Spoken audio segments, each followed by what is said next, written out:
Jamais bonjour, bienvenue dans ce mastermind sur l'intermédiation financière. J'espère que vous allez bien, j'espère que vous allez super, super bien. Aujourd'hui, on parlera d'un domaine très important et c'est un document qui est à la fois unique et stratégique lorsqu'on parle de l'intermédiation financière. Ceci dit, si vous ne comprenez pas comment ce document s'utilise ou bien vous ne comprenez pas l'importance, vous aurez parfois des difficultés, vous risquez d'être confronté à des situations, je dirais à la limite des situations inconfortables dans cette activité. Parce qu'il faut le dire, nombreux sont ces personnes qui ont probablement vu lorsqu'on parlait de mastermind, d'intermédiation financière, et ont pris peur. Ça, c'est vrai parce que derrière, on a eu des retours des personnes qui nous ont dit, voilà, c'est un domaine qui est très cadré, c'est un domaine qui est très surveillé. Et je ne dirais jamais le contraire. Bien évidemment, c'est un domaine assez bien suivi parce qu'on parle de la finance. La question est celle de savoir, mais pourquoi ce domaine particulier est autant surveillé, autant fermé, et pourquoi, lorsqu'on arrive dans notre écosystème, la majorité des personnes qui s'y intéressent ou bien qui comprennent mieux ce domaine sont les autres. Il est important de savoir que lorsqu'on parle de l'intermédiation financière, on a de plus en plus de cabinets qui contactent nos gouvernants, des cabinets qui contactent nos ministères pour la recherche des financements ou bien pour la recherche des marchés. Il faut savoir d'emblée que lorsque vous vous lancez dans le négoce ou bien quand vous vous lancez dans l'intermédiation financière, il faut toujours préciser quelque chose d'extrêmement important lors de votre communication. Il faut toujours mentionner que la communication n'est pas un conseil en financement, encore moins un conseil en placement, et que l'information est à titre éducatif. Là, ça vous met à l'abri de certains malentendus. Et il faut noter en plus, lorsque nos gouvernants ont besoin des investissements, lorsqu'ils ont besoin de fonds, naturellement, ils se dirigent vers des cabinets spécialisés. Et ces cabinets ne font rien d'autre que de chercher parfois sur le marché international des instituts financiers qui supportent certains types de financement.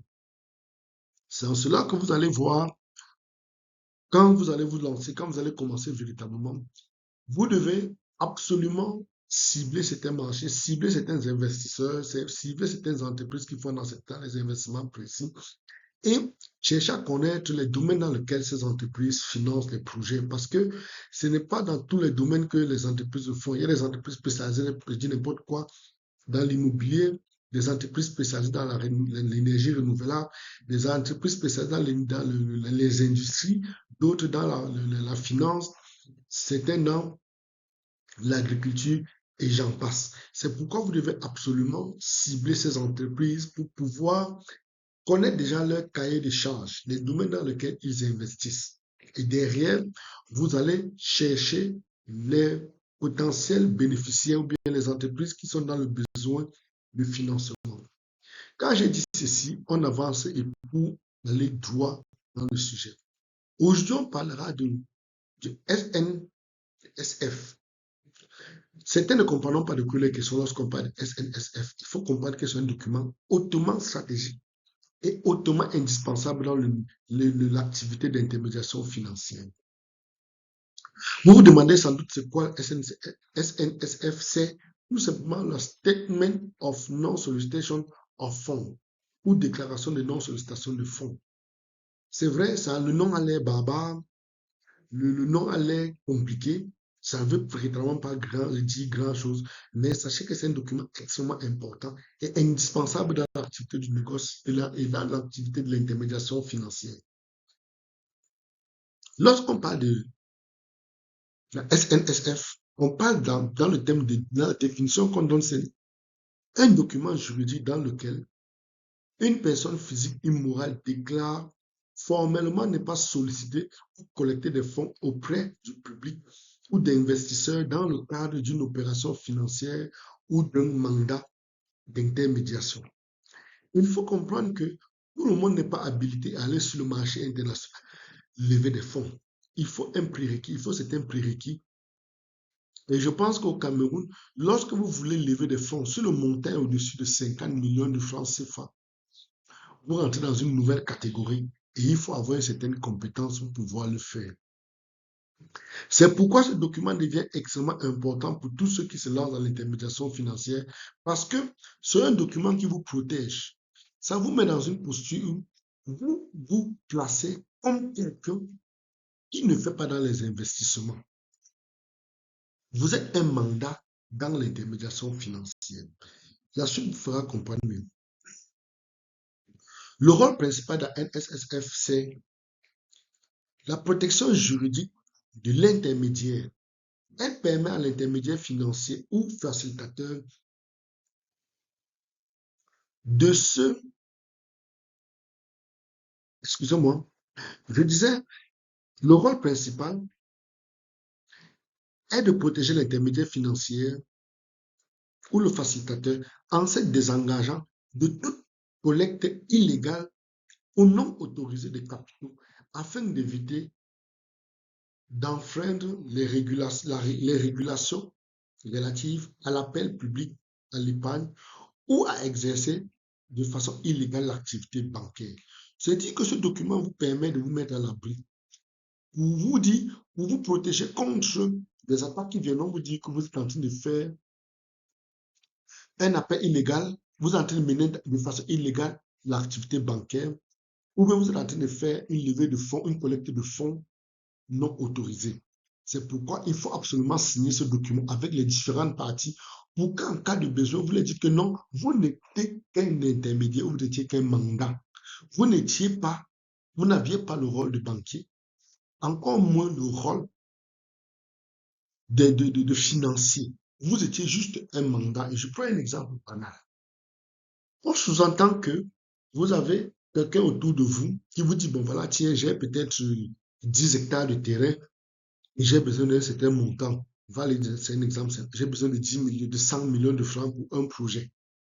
Et pour cela, j'ai besoin d'argent. Je sais comment faire. Vous comprenez? Vous pouvez appeler votre gestionnaire, vous lui dites, bon voilà, tiens, j'ai en ce moment quelqu'un sous la main qui a 10 hectares. Lorsqu'on évalue les 10 hectares, ça peut donner 1 milliard. Mais il a besoin de 100 millions pour lancer une activité. Qu'est-ce que vous faites? Vous mettez ce contact en relation avec votre banquier et les deux parties vont procéder aux différents échanges pour voir dans quelle mesure financer le projet ou bien emprunter de l'argent aux bénéficiaires. Vous comprenez que votre rôle n'a pas été de collecter de l'argent, votre rôle n'a pas été de faire une promesse financière à au demandeur.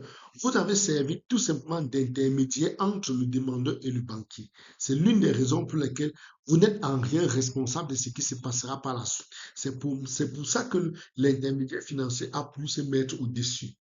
Parce que il est clair que dans notre écosystème, on a de plus en plus de personnes qui ont besoin de fonds. Et en retour, on a des institutions qui veulent investir dans des projets. Vous maintenant, sachant où on trouve, sachant vous avez par exemple des contacts avec, vous connaissez où on peut avoir des investisseurs et à l'autre côté, vous avez des gens qui ont besoin d'investisseurs. Vous ne faites que la transaction entre les deux parties. Ça devient un élément extrêmement important et pour se mettre à l'abri, il faut toujours signer ce genre de document. Il faut comprendre également que le deuxième rôle principal du document est de clarifier le mandat. Le SNSF établit que l'intermédiaire agit strictement comme un agent de liaison ou de mise en relation et non comme un collecteur de fonds, ce qui est essentiel pour rester dans le cadre légal. Parce qu'il est interdit de collecter des fonds lorsque vous n'êtes pas habilité ou bien vous n'avez pas un agrément spécifique. Dans un cours précédent, j'expliquais le cas des SGI qui sont des sociétés de gestion et d'intermédiation qui permettent de prendre des fonds des personnes ou bien des entreprises pour investir en bourse.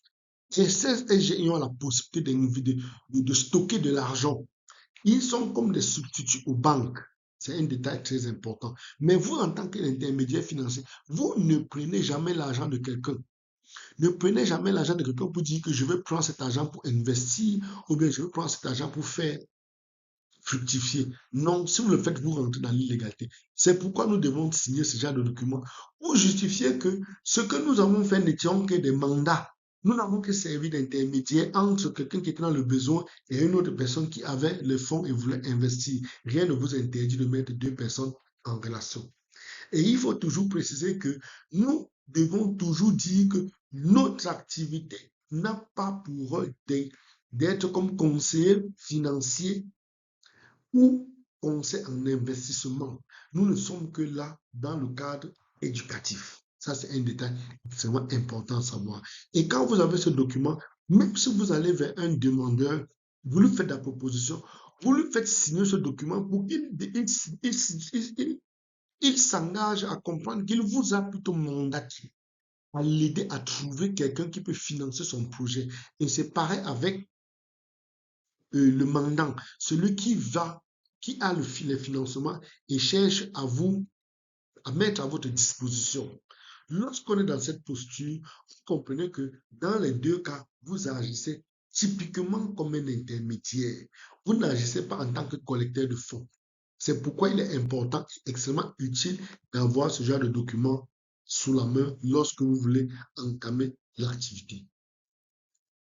En troisième rôle, il faut comprendre que c'est un document qui est une forme de conformité réglementaire. Lorsqu'on va aller dans le cas de plusieurs juridictions telles que l'UEMOA, l'Union européenne ou les États-Unis, seuls des établissements agréés peuvent collecter de l'argent auprès des tiers et la SNSF précise que ce n'est pas le cas ici.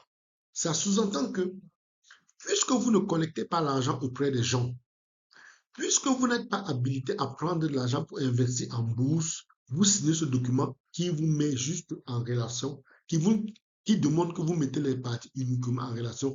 Et par la suite, c'est une activité que vous avez menée, vous devez gagner quelque chose de façon substantielle.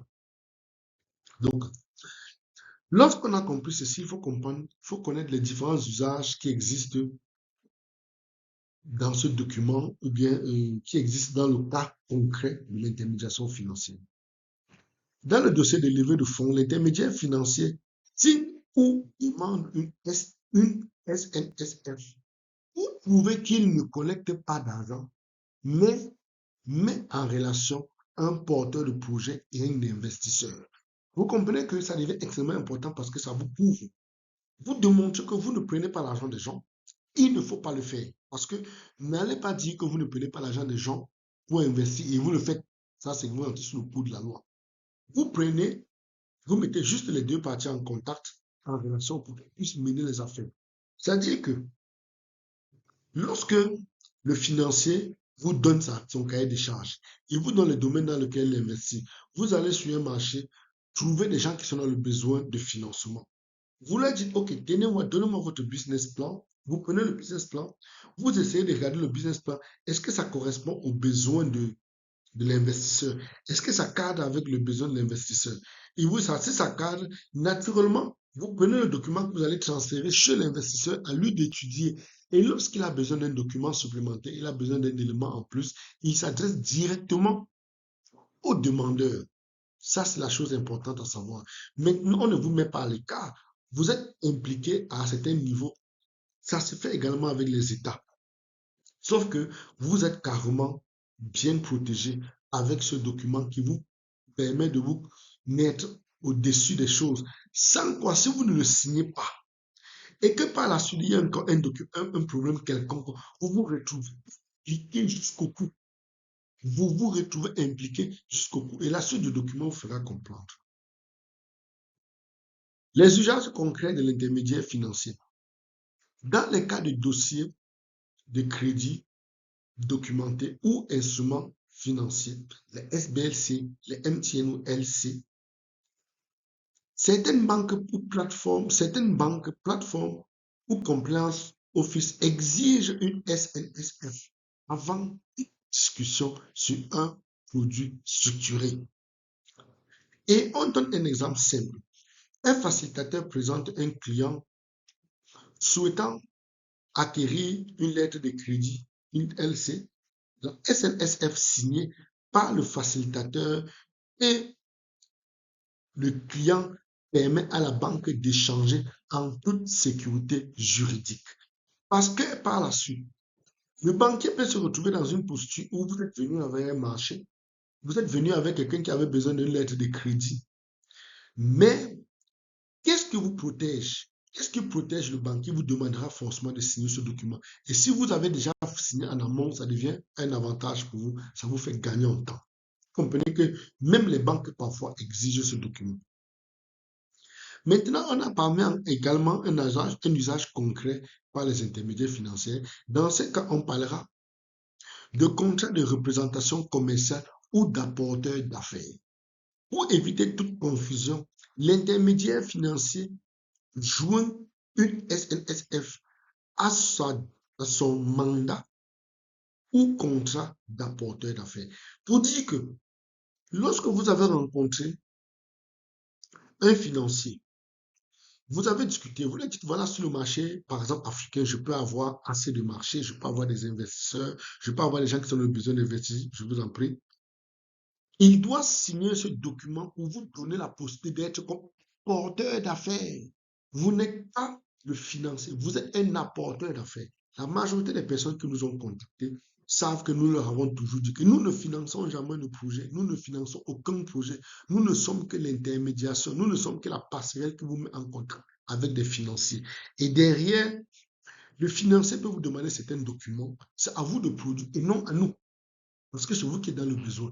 Vous irez par, vous allez voir une entreprise qui vous dit, voilà, vous avez besoin d'un investissement, par exemple, je dis n'importe quoi, dans l'immobilier ou bien dans l'énergie renouvelable. Il y a des cabinets qui vous diront qu'ils ne travaillent qu'avec des entreprises qui existent depuis minimum 5 ans. Et ils vous demanderont de venir avec vos DSF ou bien vos rapports, un audit ou bien votre bilan annuel sur 5 ans. C'est sur cette base qu'ils vont voir si vous êtes une entreprise fiable. Et lorsque le financier demande ce document, ce n'est pas l'intermédiaire financier à produire, c'est au demandeur de produire le document. Vous comprenez? Je vais dire les documents qui justifient les résistants depuis 5 ans, bien évidemment. Vous comprenez ici que on se retrouve dans une posture où le demandeur dit, ou bien le demandeur de crédit, bien évidemment, doit produire les documents nécessaires pour pouvoir défendre son dossier. Ce n'est pas à l'intermédiaire financier. C'est pourquoi quand vous allez finir, lorsqu'on va finir par exemple notre mastermind, et on aura un voyage peut-être à Singapour, Hong Kong, île Maurice et autres. Lorsqu'on discute avec les entreprises qui sont basées là-bas, qui font dans la finance, c'est un élément extrêmement important. On leur demandera, bon, ok, faites-nous un document. Et je vous donne la démarche. On est par exemple je dis n'importe quoi, on est au Cameroun, on décide d'aller à Hong Kong, créer notre entreprise. On crée notre entreprise à Hong Kong en tant qu'entreprise spécialisée dans l'intermédiation financière. Une fois qu'on a créé, ça nous donne accès à la base de données de la chambre de commerce de Hong Kong, selon le cas de Hong Kong. Et une fois qu'on est dedans, ça nous donne la possibilité de contacter les entreprises spécialisées dans le financement basé à Hong Kong. Vous voyez la nuance en fait. Une fois que vous êtes une entreprise hongkongaise, vous les contactez plus facilement. Vous allez prendre des réunions, vous leur dites, bon voilà, nous sommes une entreprise hongkongaise avec un marché basé par exemple en Afrique. Nous avons notre plus gros marché sur le continent africain. Mais alors, nous aimerons travailler avec vous. On veut que vous nous donniez les caractéristiques, les domaines dans lesquels vous investissez. En tant qu'entreprise singapourienne ou bien hongkongaise, naturellement, elles vous mettront à disposition les différents domaines dans lesquels elles investissent.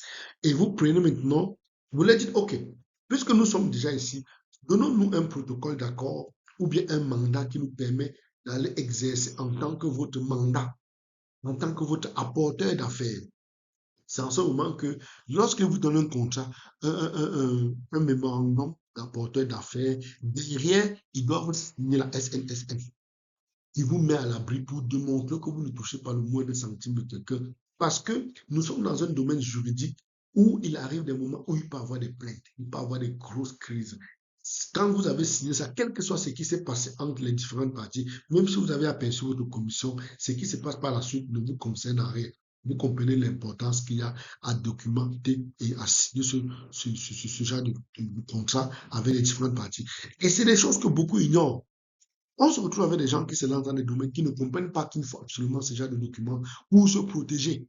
Et c'est plein d'autres ignorent ce document. Beaucoup ont désisté, non pas, ils ont hésité à venir se faire former. Pourtant, il faut avoir un document tel que celui-ci pour se mettre à l'abri. Mais c'est l'ignorance qui nous a maintenus ou bien qui nous maintient généralement captifs. Il faut comprendre toujours dans la même dans la lignée de l'importance stratégique pour l'intermédiaire financier d'avoir une SNSF. Ça évite d'être accusé de collecter de façon frauduleuse des fonds. Ça protège en cas de conflit, de plainte ou de malentendu. Vous comprenez très bien comment c'est important. Par la suite, ça crédibilise votre position vis-à-vis des banques et des institutions.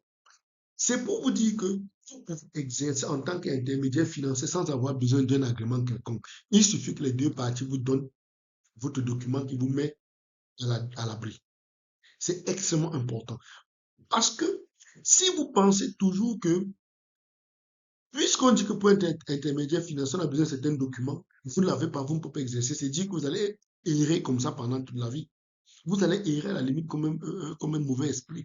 Et vous errez pourquoi? Parce que vous ne connaissez pas comment fonctionne le système économique. Vous ne comprenez pas comment fonctionne l'économie mondiale.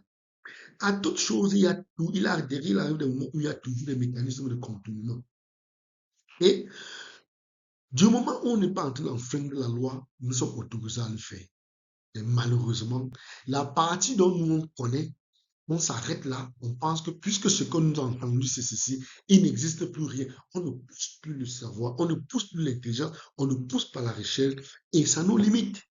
Ça nous limite. C'est pourquoi vous allez vous rendre compte que dans mes communications, je disais que la plupart des entreprises qui sont sur les courses dans notre marché, sur nos marchés, connaissent comment ça marche. Les entreprises qui sont venues, les entreprises qui appartiennent aux autres, ils savent comment tout ceci marche. Mais malheureusement, n'attendons pas que celui qui vient nous donner le secret. Et bien évidemment, c'est de bonne guerre.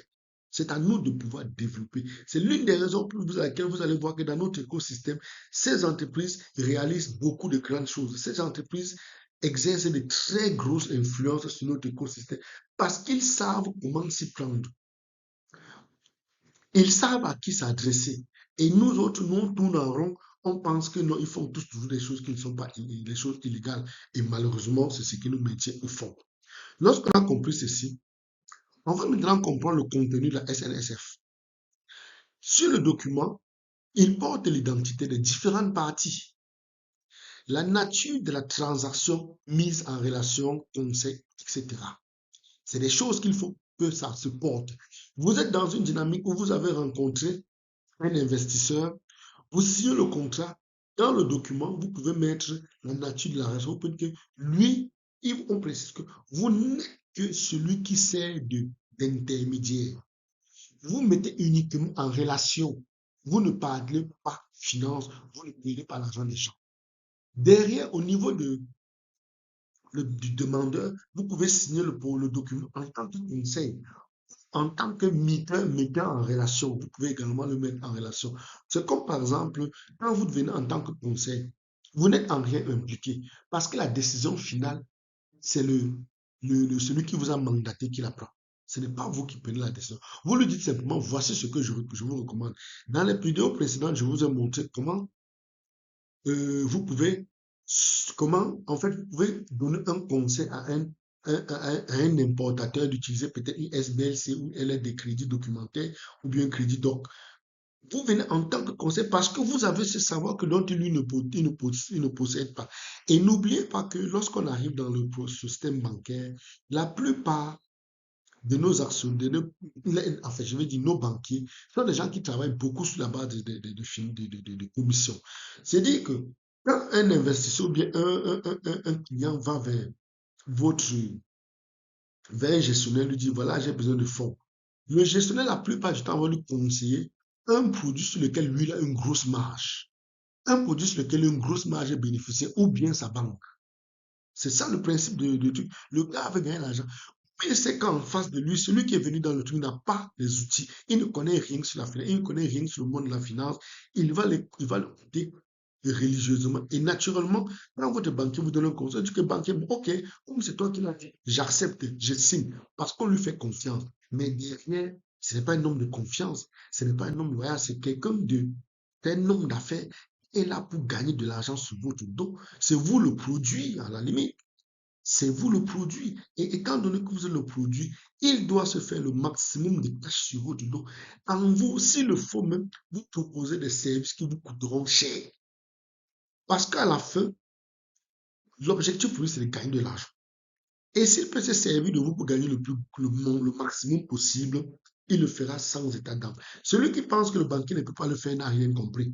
Ça, c'est clair. C'est pourquoi, elle arrive un moment où, quand vous finirez la formation, vous comprendrez beaucoup de choses. Il arrive des situations où, parfois, nos importateurs, nos industriels vont vers les banquiers se faire financer. Mais quand vous lisez, ça usurier. Vous arrivez, vous lisez les conditions dans lesquelles ils ont financé et dans quelles conditions nos parents ont signé des contrats. Dans sur le marché international, il y a des gens qui vont financer 10 fois plus que cela et demander des montants extrêmement bas. C'est l'une des raisons pour lesquelles vous pouvez vous placer à un moment donné comme conseil. Mais toujours est-il qu'il faut signer la SNSF. Par la suite, vous allez signer la clause de non-sollicitation de fonds. Ça, c'est les documents qui doivent détenir le contrat, le document en fait, les clauses qui doivent détenir. La non-sollicitation de fonds, non, ça veut dire que vous ne lui demandez pas de l'argent. Vous ne demandez pas l'argent, soit au... Je vais dire, vous pouvez demander votre commission, c'est tout à fait légal, mais vous ne lui demandez pas qu'il vous donne de l'argent pour que vous allez investir. Non, vous n'êtes pas autorisé à le faire. Il y a la clause de non-engagement financier. Comme quoi, vous ne prenez pas d'engagement, par exemple, à le faire, à fructifier son financement. Vous ne faites pas cet engagement à prendre vis-à-vis de nous.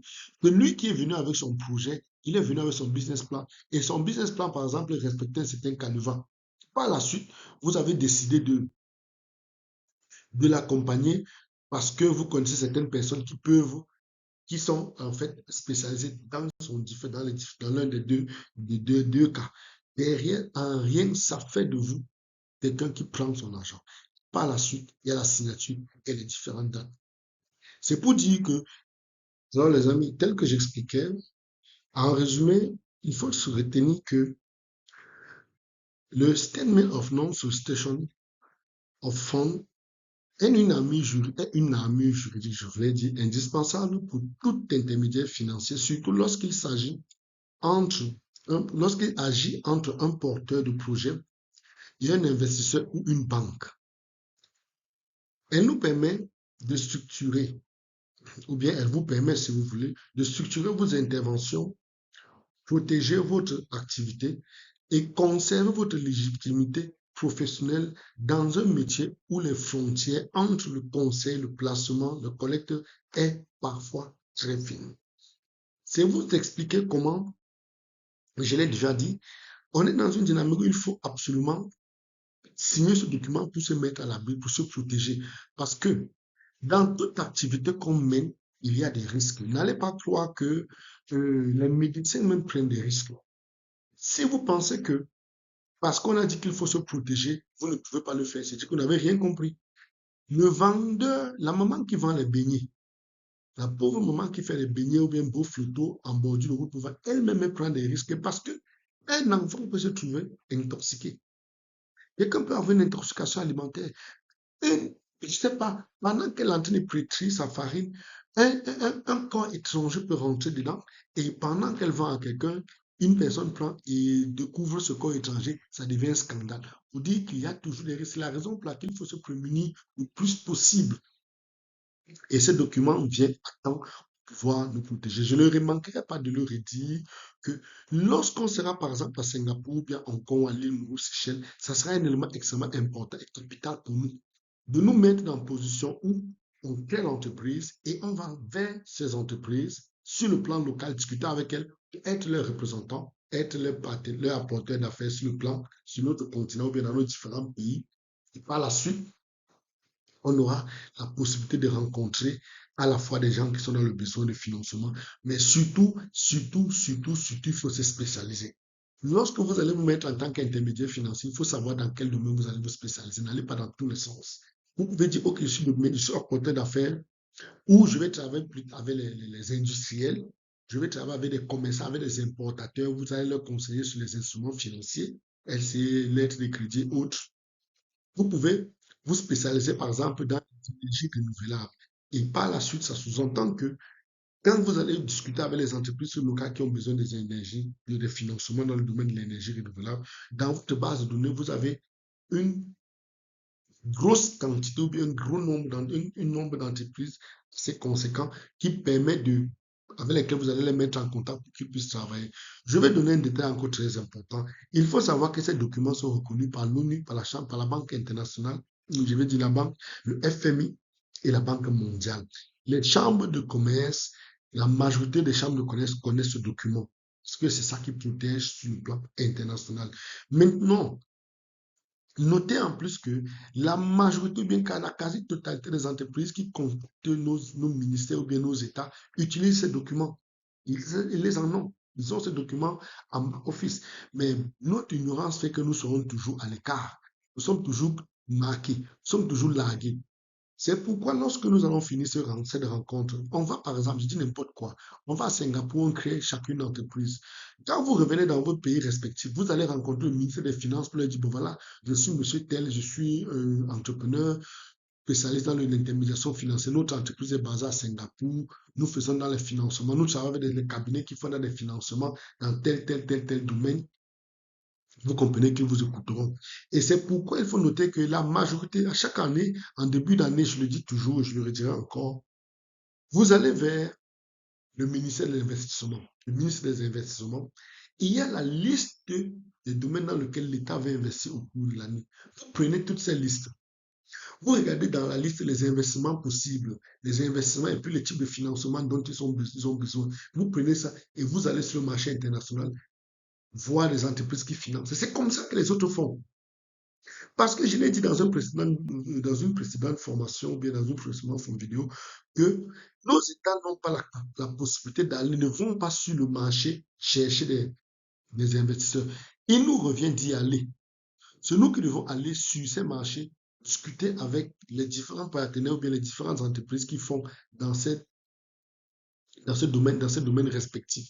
Et ça devient extrêmement important. Parce que sinon on ne le fait pas, les autres viennent le faire à notre insu et ils gagnent beaucoup d'argent.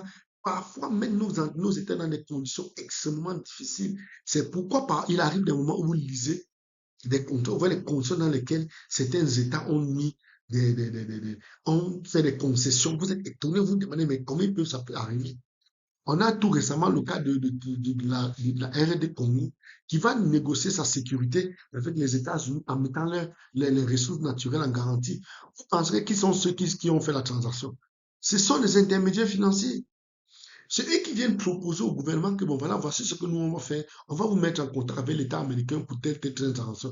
Ne pensez pas que c'est le président américain qui appelle le président congolais pour dire, OK, tu as un problème, je peux te protéger, mais donnez-nous nos ressources. Non, non, non, non, non. Ils ont tellement de problèmes qu'ils attendent des solutions. Et il nous revient de leur faire des propositions. C'est tout simple en fait. Mais parfois, on nous a tellement conditionnés à fuir les problèmes, à fuir à ne même pas chercher les solutions au point où, quand on vient proposer, on pense que ce n'est que les autres qui pouvaient le faire. Et ça devient extrêmement délicat. C'est l'une des raisons pour lesquelles je vous dirais encore et encore, ne manquez surtout pas d'avoir la NSSF lorsque vous allez travailler dans les différentes parties. Ça vous met à l'abri et ça vous protège. Donc, ceci dit, les amis, j'espère que vous avez aimé, j'espère que vous avez appris quelque chose d'extrêmement important. Vous avez bénéficié de ce temps qu'on a mis ensemble pour vous partager et échanger avec vous. Et je redirai toujours que ne manquez pas de nous joindre. Vous avez nos différents contacts à l'affiche, au tableau, à l'écran. Et ces cours sont strictement confidentiels parce que ça rentre dans une dynamique de mastermind sur laquelle nous sommes engagés depuis un moment. Et croyez-moi, le marché est énorme, le marché est vaste et il ne manque que nous sommes totalement absents et il nous faut venir et relever les choses. Nous avons notre partition à jouer, nous avons notre part à jouer. Ne laissons pas toujours les autres venir chez nous, nous imposer des règles, nous dire comment ça se passe. Pourtant, nous sommes là et ne nous dépassent absolument avec rien, tout simplement avec peu de savoir ou bien un peu de savoir glaner de gauche à droite. C'est l'une des raisons pour lesquelles je vous dirai encore, je vous aime. Donnons-nous rendez-vous dans une prochaine formation où on en parlera des choses beaucoup plus présentes, beaucoup plus intéressantes et n'oubliez surtout pas de les appliquer. Je vous aime à bientôt, Fier.